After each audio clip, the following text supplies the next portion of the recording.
সবার হৃদয়ে বিরাজমান প্রভু পরমাত্মাকে আমার প্রণাম।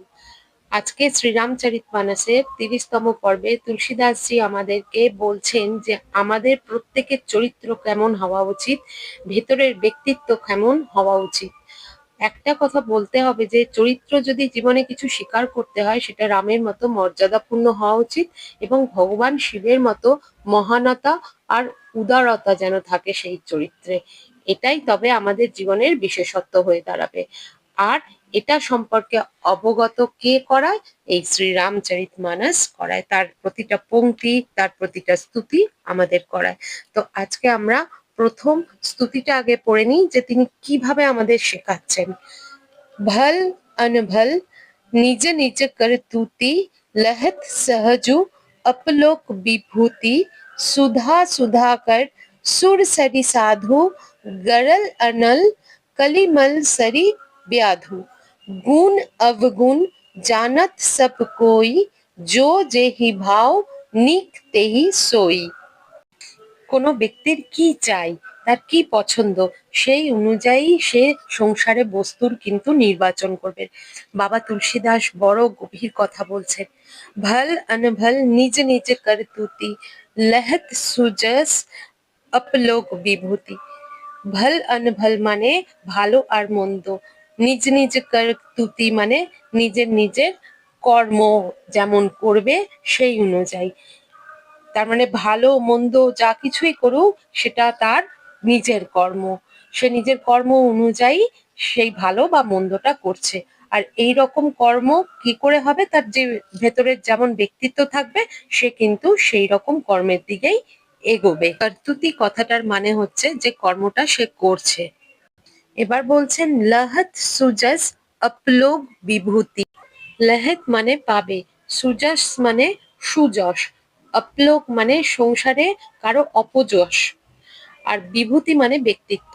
মানে সংসারে যশ হবে তার না অপযশ হবে, কেমন ব্যক্তিত্ব তার সংসারের দৃষ্টিতে তৈরি হবে সেটা তার কর্মের উপর নির্ভর করবে। ভালো কর্ম করলে সুযশ পাবে, কীর্তি হবে, আর বাজে কাজ করলে অপযশ হবে।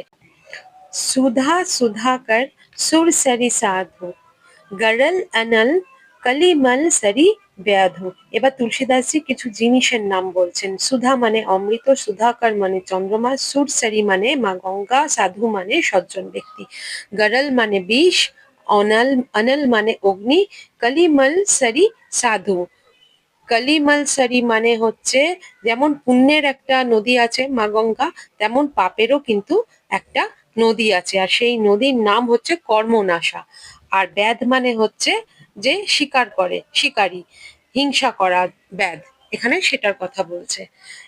তার মানে তিনি এখানে বলছেন যে সবাই কিন্তু সব জানে যে চন্দ্রমার গুণ কি, অমৃতের গুণ কি, গঙ্গা নদীর গুণ কি, আর সজ্জন ব্যক্তির গুণ কি, আবার বিষের গুণ কি, অগ্নির গুণ কি, আর কলিমল রূপী নদী, কালিমাল সারি। সারি কথাটার মানে হচ্ছে নদী। তাহলে কলিমলের এই নদী যেটা কর্মনাশা নামে পরিচিত সেটার গুণ কি, আর হিংসা করা ব্যাধের গুণ কি, সবাই সব জানে, কারণ তিনি সেটা পরের লাইনেই বলছেন। গুণ অবগুণ জানাত সব কই। ওপরে যে জিনিসগুলোর কথা এক্ষুনি বললাম তাদের গুণ আর অবগুণ সবাই জানে। জো যেহি ভাব নিক তেহি সই। জো যেহি ভাব মানে যার যেমন পছন্দ বা মনের ভাব, আর নিক তেহি হই মানে সে সেটাই নির্বাচন করবে বা প্রাপ্ত করবে বা গ্রহণ করবে। উদাহরণ হিসেবে এক ব্যক্তি যতক্ষণ না অযাচিত ভাবে কারো কাছ থেকে পয়সা নেবে ততক্ষণ তার কাজ করেই দেবে না। অথচ সে কি জানে না যে কোনটা ঠিক আর কোনটা ভুল কাজ? সবই সে জানে, কিন্তু কেন সে এরকম করছে? কারণ তার পছন্দ, তার ভেতরের ব্যক্তিত্ব এখানে তাকে প্রভাবিত করছে, তার মন তাকে এই রকম কাজের দিকে ঠেলে দিচ্ছে। এই রকম অভিজ্ঞতার সম্মুখীন হইনি আমরা কেউ, এরকম লোক আমার মনে হয় না আছে। আবার এইরকম লোকও আছে এত নিষ্ঠাবান সে তার পদের প্রতি যে তাকে টাকা দিতে চাইলেও সে কিন্তু সঙ্গে সঙ্গে হাত জড়ো করে দেয় আর বলে এই পাপের দ্বারা অর্জিত কোনো অর্থ আমার চাই না, আমি আমার পরিবারকে এর দ্বারা ভরণ পোষণ করাবো না। তাহলে সারা খেলা কিন্তু ভেতরের ব্যক্তিত্ব। আগের দিন সাধু আর অসাধুর উদাহরণ দিয়েছিলাম, তাহলে তুলসীদাসজি কত সুন্দর ও গভীর কথা বলছেন। সুতরাং ভেতরের ব্যক্তিত্বই ঠিক করে দেয় কে কেমন জীবন বেছে নেবে, অথচ সবাই জানে কোনটা ঠিক আর কোনটা ঠিক নয়, তবুও সে সেটাই গ্রহণ করবে তার ভেতরের ব্যক্তিত্ব যেমন হবে তার ওপর।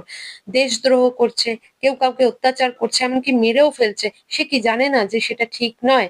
কিন্তু সে তবুও সেটা করে। কেন করে? তার ভেতরের ব্যক্তিত্বর জন্য, তার মন ও বিকারের জন্য সে করে। তার মন তো সেই দিকেই যাবে।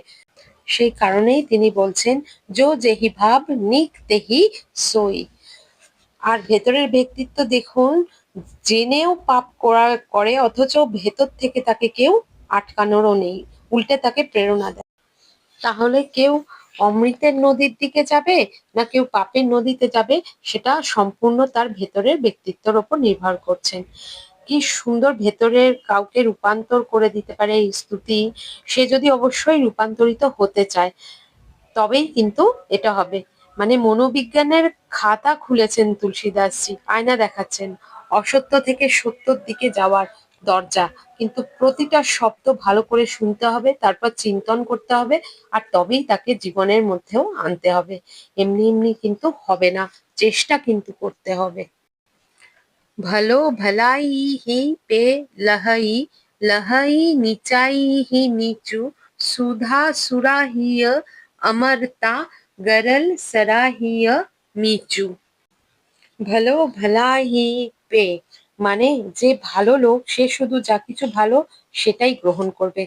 লাহাই নিচাইহু নিচু, আর যে নিচু ব্যক্তি, অধম, সে শুধু নিচু মার্গের নির্বাচন করবে। সে পাপ কর্মকেই গ্রহণ করার জন্য কোনো কিছু আর তার বদলে কিন্তু গ্রহণ করার কথা ভাববেও না। তার ভেতরের প্রকৃতি, তার ভেতরের ব্যক্তিত্ব, তার মন সেই দিকেই তাকে কিন্তু সব সময় ঠেলে দেবে, আর সে সেই দিকেই যাবে। আমরা সবাই দেখি এইরকম ব্যক্তিরা কত সহজে এমন কাজ করে দেয় যেগুলো কিন্তু করার যোগ্য নয়।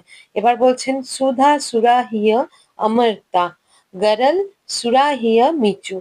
সুধা মানে অমৃত, সুরাহিয়া মানে গুণগান করা, অমরতা মানে অমরতা।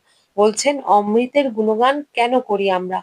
তার কারণ এটা আমাদের জীবনকে অমৃতময় করে তোলে, অমরত্বের দিকে নিয়ে যায়, অমৃত তত্ত্বের দিকে নিয়ে যায়, আলোর দিকে নিয়ে যায়, উজ্জ্বল করে। কাগো হংস করে। কিছুদিন আগেই একটা পর্বে আমি তুলসীদাসজি যখন বলছিলেন যে সন্তের সমাগম হলে জীবনে কাকও কেমন হংসে পরিণত হয়, উদাহরণ অঙ্গুলিমাল, বাল্মীকি ইত্যাদি। সুতরাং সন্তরা অমৃতের সমান। আর বিষ কি করে? মৃত্যু দেয়। এটাই হচ্ছে তার গুণ। গরল সরাহিত মিচু, গরল মানে বিষ, সরাহিয়া মানে গুণগান, আর মিচু মানে মৃত্যু। তাহলে বিষের গুণগান এই কারণেই করা হয় যে সে জীবনে অন্ধকার নিয়ে আসবে, মৃত্যু নিয়ে আসবে, আর আমাদের নরকের দিকে ঠেলে দেবে। দেবতার গুণ, সে সবসময় দেবত্বের দিকে নিয়ে যাবে, দিব্যতার দিকে নিয়ে যাবে। আর অসুরের গুণ, সে সবসময় আমাদের পাপের দিকে নিয়ে যাবে। সুতরাং রামচরিতমানস যাতে আমরা সম্পূর্ণরূপে গ্রহণ করতে পারি, তুলসীদাসজির বলা এই স্তুতিগুলো থেকে আমাদের ভেতরের ব্যক্তিত্বরও আমাদের বিচার করতে হবে, এবং অন্তঃকরণ সম্পূর্ণভাবে শুদ্ধ করে আমাদের সেই পাত্রতা তৈরি করতে হবে, যাতে শ্রীরামচরিতমানস শুনে আমরাও শ্রীরামের চরিত্র জীবনে ধারণ করতে পারি। তাহলে আজকের মতো রাম রাম।